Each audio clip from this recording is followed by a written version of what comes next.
then the American industry will also end up paying more, right?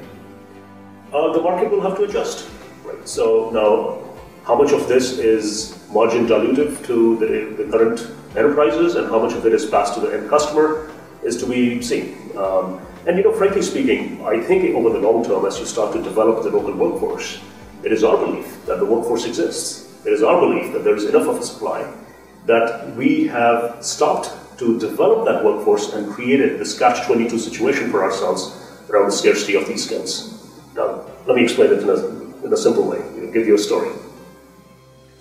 I've met various people in my career, part of the role I played in my past as an executive at an offshore company, where you're going into an enterprise, you're doing these large-scale transition plans of basically taking large swaths of IT work that was being done within an enterprise by their internal staff locally, and that work moving to us, moving to one of our delivery centers in India. And as part of that, we will transition that work to a team over here that will then take work to India. And we all know how that process works. The net of that is kids growing up over the last 20 years saw their parents' generation being fired, being taken out, their work being transitioned to Indian engineers coming here and taking that work offshore. That's happened. We all know it. So the next generation's lost its interest in going into STEM careers and to go and do IT work. I think there is a huge resurgence in the US over the last few years.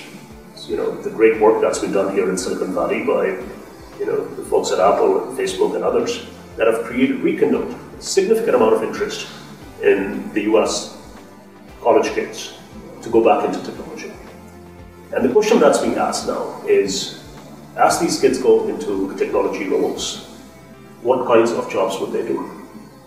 And we know that while the most specialized resources, we have a dearth of those folks, and there'll always be very high competition, very significant competition for them. Most folks in the middle of the bell curve struggle to find the right kinds of jobs, and technology services is a great place for them to be employed. And there we believe that if we invest in the local American workforce, the long-term competitiveness of the country gets better. So, the short answer is, yes, it could be a margin impact in the short term that gets passed on to the large enterprise. Over the long term, I think it creates the right economic incentives locally for organizations to start investing in the local workforce, start building that workforce, and that workforce exists. Over a long time, we'll have enough supply.